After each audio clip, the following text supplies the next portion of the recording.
สิตายก่อนและคำเพลงเอ้ยเป็นหนาวเป็นคนมาคือใครมันอยู่ให้และนาเลยนางอ้ายลืมเจ้าบ่ได้แม่นสิผ่านมาหลายปีใจก็บ่เคยหนีเรื่องเดิมแต่ข่าวนั้นวันเดือนปีสิหมุนใหญ่แต่ใจสายอ้ายคือเก่าน้องไปเป็นเมียเขานั้นเหงาอยู่บ่แลมันเป็นแวววางสวง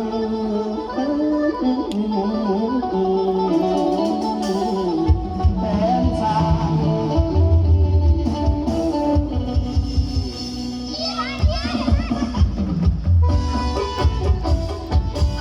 ลาดสายจำได้ไหม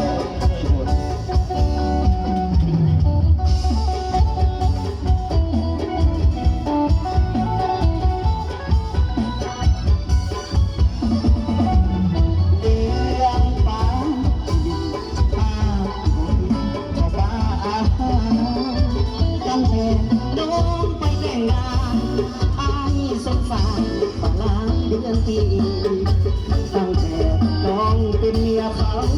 อ้ายกินแต่เหล้านับวันเดือนปีหากทหารบ่เลิกบ่หนีหากคนดีอย่างเมืองทหารปานคู่รู้นางว่าเจ้าเอาผัวอ้ายอยากทำมองคิดโทษบางส่วนบางตอนใจห้ำพองทุกวันเวลาสิตายจะยอมตายคือมากว่าแต่ดีการดาเจ้าเอาหัวก็ยังคงมาสวรรค์บนฟ้าคือบ่เห็นกาไปอยู่คนละดำอายกระดำสังเกตสองลายบ่ได้ติดต่อเรียบฟังแต่ว่าตัวอายติดตามคดีติดตามความเคลื่อนไหวติดต่อบ่ได้สิทธิ์อายบ่มีตายก็หาเจ้าสามีขับคนดีบ่มีใครปาม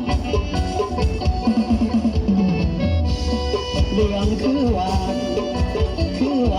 โยละมันบ่คอยใจลอยสู่มืกันคือหน่วยไทยนอนห้องให้ยามเข้าซองฟีดไลน์อ้ายนั่นคือคนขายคือทอดลายแต่นางนองก็บอกกันไปหลายเด้อมาได้กัน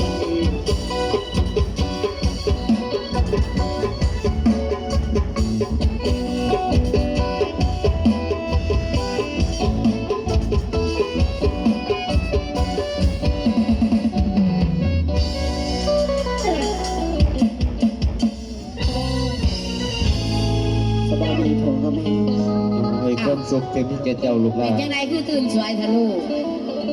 มันหักหลายร้อยนี่บุตื่นจะเพื่อนลูกยังพุกแต่เศร้าเราดึงใส่ผู้นั้นผู้นี้เนาะย้ำเข้ามาก็มาใกล้ๆเลยนะก็มาแม่ย้ำมาเนี่ยล่ะย้ำมาคือจังสี่ดอกแม่ทั้งหลานลูกคอยกระไดมาเปิดพร้อมหน้าพร้อมตากันแล้ว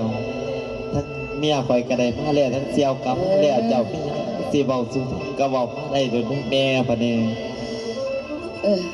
ท่านว่าสั่นแม่กะสีเบาด้วยบาดนี้ด้วยครอบครัวเฮานั่นขาดเขินทุกอย่างและแม่คิดว่าอยากให้เจ้าไปทำการทำงานกับแม่เจ้าสนุก เอาแม่คือว่าจังสันเข้าไปทำการทำงาน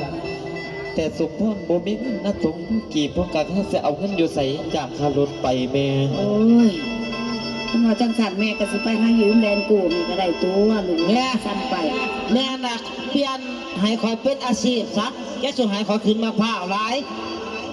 ขันมาบ่จะกินหัวข้าวก็ไปน้ำเขาก็ได้ตัว อาหารนะคอยคิดว่าอยู่กับเจ้าขอคอยเว่าคัก ไหน แล้ว เพราะว่าแม่ยาสิให้มันจันไปหาทุกอย่างทำงานกับผัว แม่นแล้วลูกหลาน อันแต่ว่า อย่ามามันพ่อกินตื่มกันสะด แม่ อก ยา พอเสบาจังได๋ มันจันคือคิดพอลูกหลายหลายแม่ยาลูกก็บ่ทั้งใหญ่ปานใด แล้วลูกย่าสิเบิ่งให้ก็ได้ตัว แต่ว่าพ่อกับแม่นี่ตกลงเว้ากันเลยว่าจะให้ลูกทั้งสองไปหาให้การเหตุงาน เรื่องลูกของเจ้าพ่อกับแม่สิเบิ่งเองแต่ว่าเรื่องเงินเรื่องทองพ่อกับแม่สิจัดการให้เจ้าเองแต่ว่าจะรับปากว่าสิไปลูกหลาน โอ้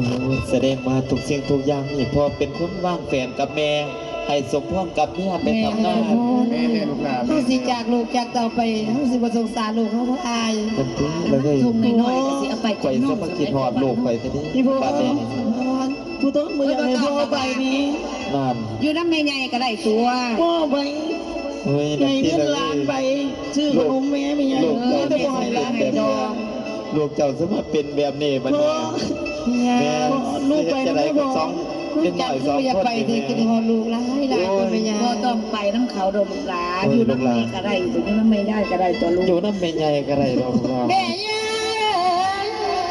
ตัวละจันน้ำหน้าดองน้ำตาบองไปน้องไหลหัว บ่ต้องให้ดอกนุ่งจะได้ลูกสิอยากไปนำ สายเลยสายหัวใจเฮาโจรวนวิสัยถูกแล้วสาว เฮ็ดจะได้ กายย้อนจังสั่นละลูกเอ้ยแม่จังเต็ม อาจจะมาโหกูไม่ออกสิแพ้น่าแตกแล้วพี่เอ้ย จะได้อายเป็นคนตัวคนยากก็ต้องได้ไปนั่นตัว ดูท้องอย่าไปเอ็ดหนอทั้งหลายอื่นแหลมปากโสเอาดันแหลมกาใจลาบายกไก่จากลูกน้อยลาอ่อนไว้ทางสองน้อผัวน้อง อายก็คิดคือกันแต่แม่ก็บ่ให้เป็นคนเบิ่งให้อยู่ดี ลูกไปน้ำด้วยพ่อเลยสมพรเลย ลูกอย่าไปน้ำน้ำตาน้องเห็นไหลวางน้ำพุทธาหน่อย เอาไว้นำแม่อายก็ซ้ำเอาไว้กับแม่เจ้าคือเก่านั่นล่ะนวล หลานเนี่ยพอไก่ไล่บานไปได้นอสีเหลียงลำหัวนางเกิน แม่สิเป็นคนเบิ่งให้ดอกอีหลา ไปได้หมอยากะเกปูกะทาไปได้เจ้าสีลามมายังโอ้ยลูกแม่เอ้ย ก็ต้องเป็นห่วงลูกหลาน เท่ากับพ่อเบิ่งได้อยู่ดอกเนาะเท่า แม่ เนาะ คิดว่าลูกทั้งสองให้ลายลูกลาแม่ ผู้ทวนเอ้ยฟังคำเบา ลูกหลานอย่าให้เท่าลูกหลานพอไปบ่ได้พอ บิดาเอามาเว้าต่างดีโดโอ้ยอีเมลร้านเจ้าก็เป็นสี่เม ลูกลาแม่อย่าให้แม่ พอเท้าเอ้ยพอสิไข่ไหลลูกหลานขันสิหนีลอกทางบ้านให้คืนโอ้เวนตาเวิน จะได้พอก็ต้องกลับมาหาเจ้าเลยลูกหลานเจ้าอยู่ทากับแม่ใหญ่กับพ่อ ลูกทั้งสองสิของทาง แม่สิไปหาเงิน โอ้ยน้ำยาพมันลาพอย